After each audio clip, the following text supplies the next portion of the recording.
आकर्षण का सिद्धांत कहता है कि किसी चीज को शिद्दत से चाहो तो आपके आसपास की परिस्थितियां इस चीज को आपके पास ले आती है, पर डार्विन का सिद्धांत कहता है कि जो मजबूत है वो ही टिकेगा।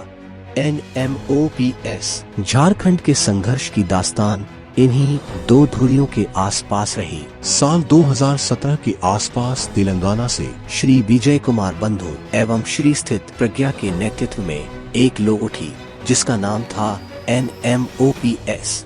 इसने एक ऐसे मामले को छेड़ा जिसके बारे में पहले किसी ने कभी कल्पना भी नहीं की थी।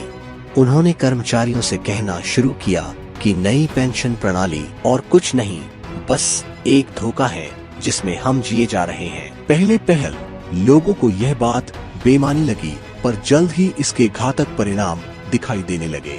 फिर क्या था? आंदोलन के बीच से संघर्ष की कॉम्पलों ने जन्म ले लिया।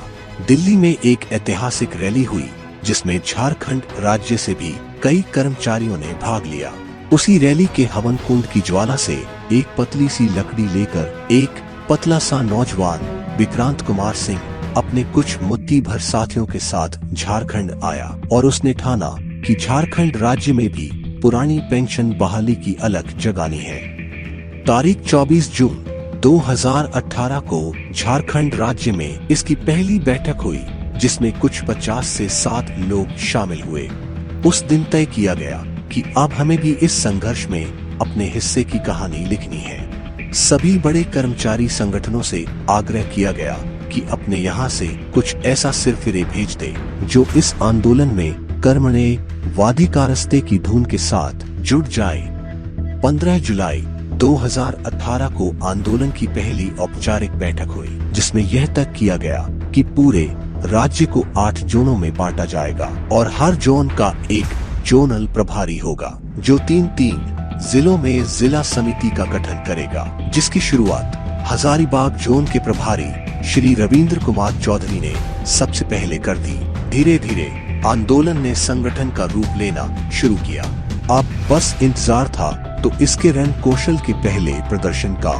श्री विक्रांत कुमार सिंह के नेतृत्व में उनकी टीम नवंबर 2018 में पुरानी पेंशन की मांग हेतु एक राष्ट्रीय रैली में दिल्ली के रामलीला मैदान पहुंचे, जहां राज्य एवं केंद्र कर्मचारियों का लाखों का हुजूम उसी दिन इस आर्थिक दैत्य की अहलीला समाप्त कर देने को आतुर था। किंतु सब कुछ एक ही दिन में नहीं मिलता। उस दिन दो बातें हुई। एक तो दिल्ली विधानसभा से पुरानी पेंशन बहाली का विधेयक पारित कर दिया गया जो अब तक विधिक कारणों से लंबित भी है, और दूसरे केंद्र सरकार ने CPF में अपना योगदान 10% से बढ़ाकर 14% कर दिया है। झारखंड की टीम को यह समझ में आ गया था कि जो दरक सकता है वह ध्वस्त भी हो सकता है। झारखंड में आंदोलन की धार को तेज करने और ज्यादा से ज्यादा जन भागीदारी को जोड़ने हेतु राज्य के सभी विधायकों के आवास पर जिला समितियों द्वारा धरना प्रदर्शन किया गया, जिसे कई विधायकों द्वारा अपना नैतिक समर्थन दिया गया। इसके उपरांत सभी सांसदों की आवास के बाहर भी जिला टीमों के साथ साथ प्रांतीय पदाधिकारियों द्वारा अपनी मांग के लिए समर्थन जुटाने हेतु प्रदर्शन किया गया। इस प्रकार से सर्वप्रथम विधानसभा से लेकर लोकसभा तक अपनी आवाज पहुंचाई गई। इन दो कार्यक्रमों के साथ NMOPS झारखंड ने पूरे राज्य में अपनी जोरदार उपस्थिति दर्ज की, पर जब तक बात सड़क से शुरू न हो तब तक सदन में मजा नहीं आता। इसके लिए सभी जिलों में पेंशन जागरूकता रैली आयोजित की गई और जिला के उपायुक्तों एवं प्रखंड के प्रशासनिक पदाधिकारियों के माध्यम से राज्य सरकार को सैकड़ों की संख्या में ज्ञापन भेजे गए। अब आंदोलन जवा हो चुका था और समय था इसके पहले वैचारिक धमाके का। इसी सोच के साथ 13 जनवरी 2019 को संत पोल मैदान में पेंशन अधिकार रैली आयोजित की गई, जिसमें राज्य भर से करीब 10,000 लोग शिरकत करने पहुंचे। इस रैली में इस आंदोलन के पुरोधा श्री विजय बंधु भी शामिल हुए और राज्य के सरकार कर्मचारियों में जोश भरा।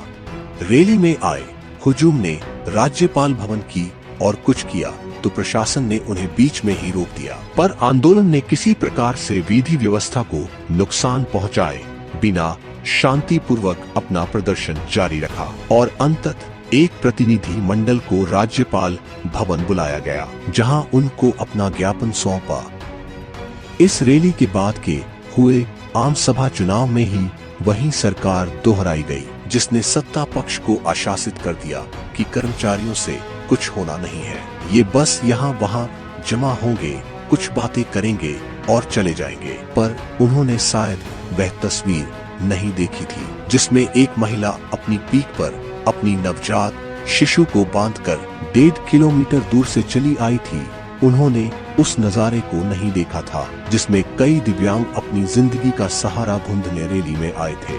यह सब सामान्य नहीं था, आग तो अब धड़कनी शुरू हुई थी। दिनों दिन हजारों लोग आंदोलन से जुड़ रहे थे। इसे कई संघों के साथ भी मिल रहा था, जिन्हें एक छत्र के नीचे लाने में मुख्य भूमिका थी। बोकारो के श्री पंकज सिंह तथा हजारीबाग के श्री अमित राम जी को शिक्षक के पद पर कार्यरत है। राज्य स्तर के पदाधिकारी वर्ग को इस आंदोलन से जोड़ने में पशु चिकित्सक डॉक्टर शिवानंद काशी एवं रांची सदर अस्पताल के डॉक्टर अमरेश कुमार की प्रमुख भूमिका रही। भारतीय प्रशासनिक एवं पुलिस सेवा के वरीय पदाधिकारियों ने भी इस आंदोलन को अपना अनौपचारिक किंतु पूर्णता नैतिक समर्थन प्रदान किया।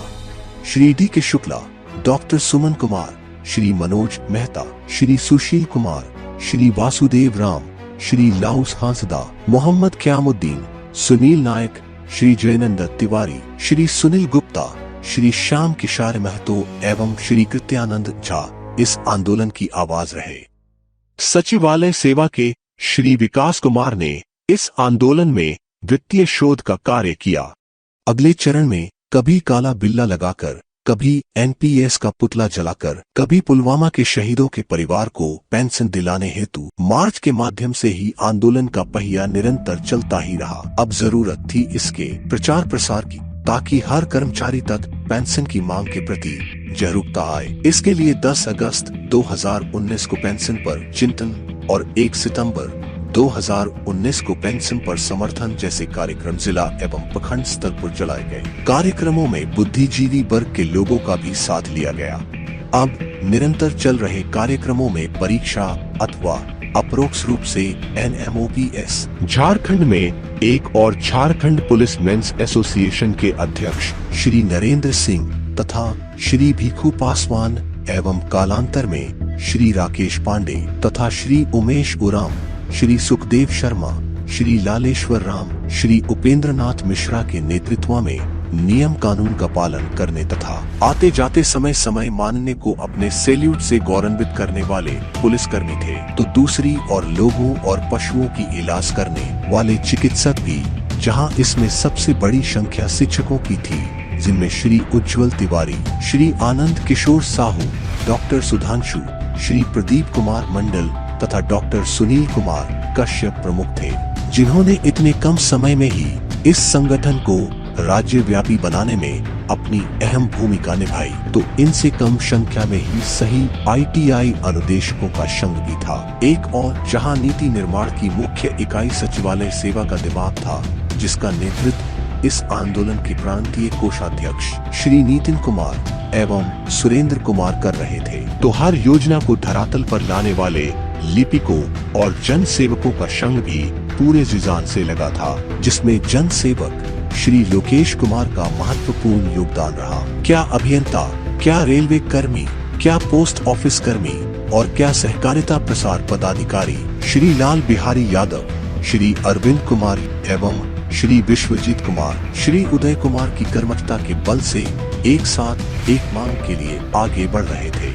यहाँ तक कि पुरानी पेंशन वाले कर्मचारी नेता एवं कर्मचारी आंदोलन की पुरोधा श्री रविंद्र प्रसाद सिंह एवं महेश प्रसाद सिंह ने भी आंदोलन को अपना पुरजोर समर्थन दिया और इस प्रकार आंदोलन को अपना अभिभावक भी मिल गया था। यह टीम पूरी तरह से रणनीतिक और टेक्निकल भी थी, जिसकी कमान श्री राकेश कुमार, श्री मुकेश पासवान, श्री विश्वजीत मंडल और श्री रामविलास पासवान संभाले हुए थे। महिला आंदोलनकारियों को घर और कार्यालय से प्रेरित कर आंदोलन में लाने का कार्य श्रीमती सुधा शर्मा, श्रीमती शिल्पा सुहासिनी, शमा परवीन, श्रीमती नीतू प्रियदर्शिनी, श्रीमती मेरी ग्रेस एवं श्रीमती शिल्पी सांडी जैसी कई मातृ शक्तियों ने किया।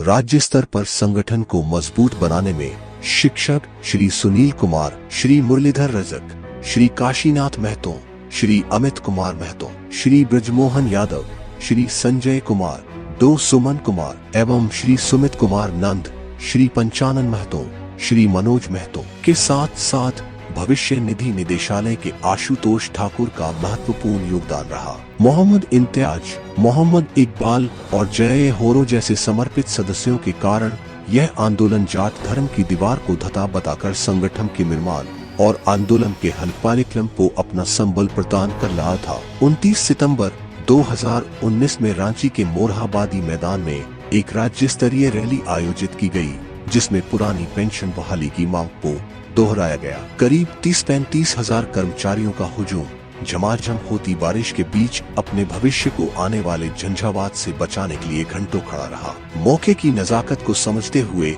आखिरकार झारखंड के नेता प्रतिपक्ष श्री हेमंत सोरेन सभी स्थल पर पहुंचे और कर्मचारी प्रतिनिधियों से चर्चा की। उनकी तरफ से यह आश्वासन भी दिया गया कि वे इस विषय की गहन समीक्षा करेंगे और यदि यह किए जाने योग्य होगा तो उनकी सरकार बनने की स्थिति में पहली कैबिनेट में इसे पारित करवाया जाएगा।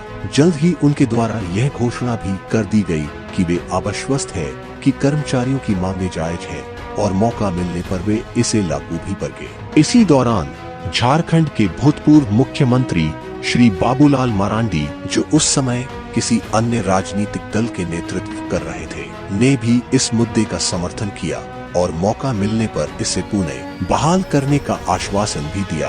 अब तक जो कर्मचारी सिर्फ मतदान करवाने तक ही सीमित रहते थे, उन्होंने तय किया कि पुरानी पेंशन बहाली हेतु अब हम पोस्टल बैलेट नाम के कम दूरी के मगर कई जगह निर्णायक हथियार का प्रयोग पूरी तरह से करेंगे। अब तक हम सिर्फ नेताओं के भाषण सुनते थे, अब अपनी राय भी चुनाव आचार संहिता के दायरे में चौक चौराहों पर देंगे। अब तक हम सिर्फ सरकारी सेवक थे, अब एक आम नागरिक की तरह सरकार भी बनाएंगे। अब तक बहुत बार धांधलियों में अपनी प्राण रक्षा की खातिर मजबूर लोकतंत्र को लूटते भी देखा था, मगर इस बार हर बूथ पर लोकतंत्र की हर हाल में रक्षा करेंगे। ISI दौरा, झारखंड मुक्ति मोर्चा, झारखंड विकास मोर्चा और राष्ट्रीय जनता दल ने सरकार कर्मचारियों की पुरानी पेंशन बहाली को अपने चुनाव मैनिफेस्टो में जगह दी। हालांकि चुनाव मैनिफेस्टो में सरकारी कर्मचारी शब्द भी लिखने की जहमत नहीं उठाई थी। सब कुछ कर्मचारियों के सामने था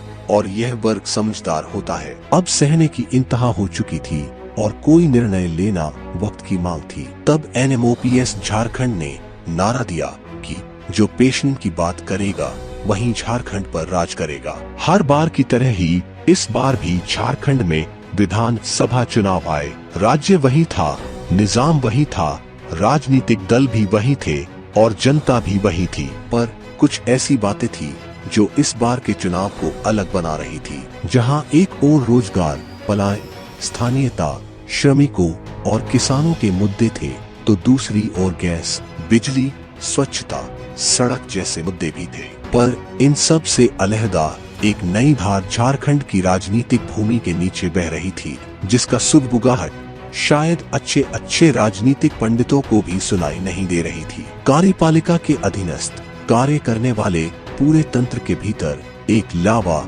हल्के हल्के से उबल रहा था। यह गुबार था वर्ष 2004 में सरकारी कर्मचारियों की पुरानी पेंशन व्यवस्था को छीन लिए जाने का, जिसके बदले में उन्हें एक नई पेंशन व्यवस्था प्रदान की गई थी। अब तक कर्मियों को यह कटु एहसास हो चुका था कि कर्मचारी का भविष्य अब सरकार के हाथ में न होकर शेयर बाजार के कुछ खिलाड़ियों के हाथों में सौंप दिया गया है, जो अपने हिसाब से कर्मचारियों की जमा पूंजी को कंपनियों के शेयर में लगा रहे हैं। अंत में इस अथक श्रम का परिणाम यह निकला कि राज्य में श्री हेमंत सोरेन के नेतृत्व में वह सरकार बनी जिसने पुरानी पेंशन बहाली का वादा किया था। सरकार तो बन गई, पर तभी पूरा देश कोरोना नामक बीमारी के घने कोहरे के नीचे सो गया। पूरा देश थम गया और तब पेंशन से बड़ी चीज जान बचाना लगने लगी। ऐसी परिस्थिति में भी झारखंड द्वारा कोरोना जागरूकता अभियान चलाया गया एवं लोगों को इससे बचने हेतु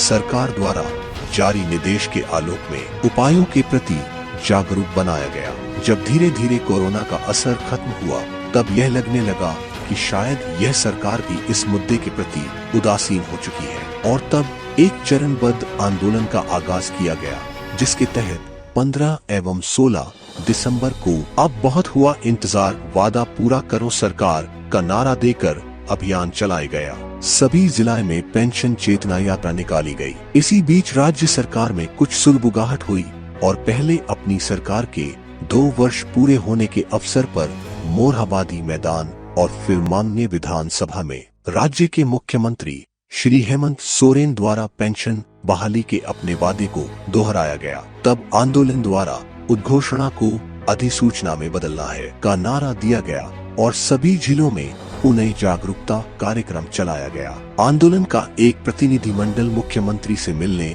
उनके आवास पर पहुंचा, जहां उनके द्वारा यह आश्वासन दिया गया कि सरकार जल्द ही इस संबंध में कोई ठोस पहल करेगी। सरकार द्वारा इसके लिए SOP का गठन किया गया। इस अवसर को परिणामी बनाने हेतु पूरे राज्य में पेंशन आभार रैली का आयोजन किया गया, जिसका नारा था NPS हमें मंजूर नहीं, पुरानी पेंशन अब दूर नहीं। 26 जून 2022 को मोरहाबादी के फुटबॉल ग्राउंड में ऐतिहासिक पेंशन जयघोष महासम्मेलन का आयोजन किया गया। इसका नारा था, इस बार रांची जाना है, पेंशन लेकर आना है। यह झारखंड राज्य के इतिहास में पहला ऐसा आयोजन था जिसमें 50,000 से ऊपर सरकारी कर्मी एक दिन में एक जगह पर जमा हुए, जिसमें तकरीबन 200 कर्मचारी संगठनों के प्रतिनिधि शामिल हुए और जिसमें किसी राज्य के कार्यक्रम में करीब 15 राज्यों से नेतृत्वकर्ता इसके साक्षी बने।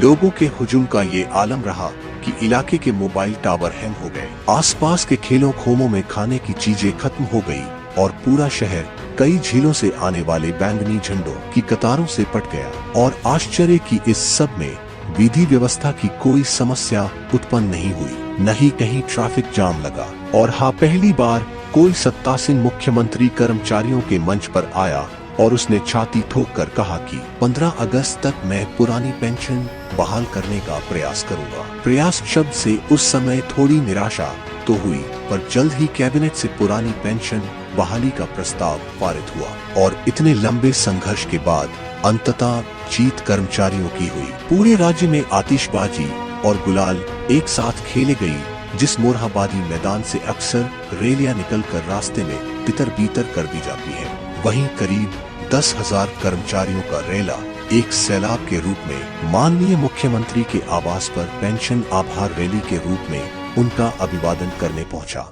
यह भी इतिहास में पहली बार ही हुआ होगा कि जिस जगह किसी एक व्यक्ति के घुसने में भी कई तरह के प्रोटोकॉल का पालन करना पड़ता है, उस प्रांगण में हजारों कर्मी एक साथ आभार प्रकट करने पहुंचे और माननीय मुख्यमंत्री के साथ साथ कैबिनेट मंत्री श्री मिथिलेश ठाकुर एवं श्री सत्यानंद भोक्ता ने भी कर्मचारियों का स्वागत किया। आज जब यह आंदोलन एक बड़ी सफलता को प्राप्त कर चुका है, तब आवश्यकता है इसे बचाने की और इसके लिए संगठित रहने की। अब तक के अनुभव से यह समझ में आया कि विरोध प्रदर्शन से बड़ी युक्ति होती है शक्ति प्रदर्शन। अभी कर्मचारियों के ऐसे कई मुद्दे हैं जिसमें एक बड़े स्तर से पहल किए जाने की आवश्यकता है। जरूरत है एक ऐसे विशाल मंच की जिसके परस्पर सहयोग भाव के साथ सभी सेवा एवं सभी संघों के लागे एक साथ चलेगी। इस दूरगामी लक्ष्य एवं पूर्वगामी अनुभव के आधार पर एक संगठन की परिकल्पना को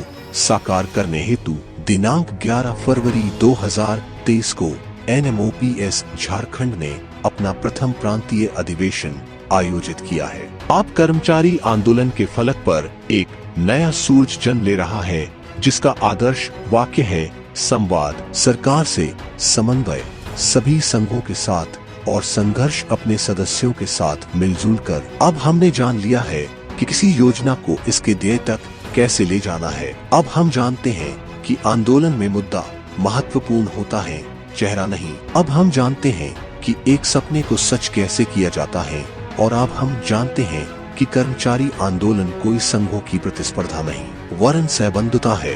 अब कर्मचारी एकता ने अपनी शक्ति का पहचान लिया है। अब हम सब मिलजुल कर एक नई इबारत लिखेंगे। जय हिंद, जोहार, JNMOPS।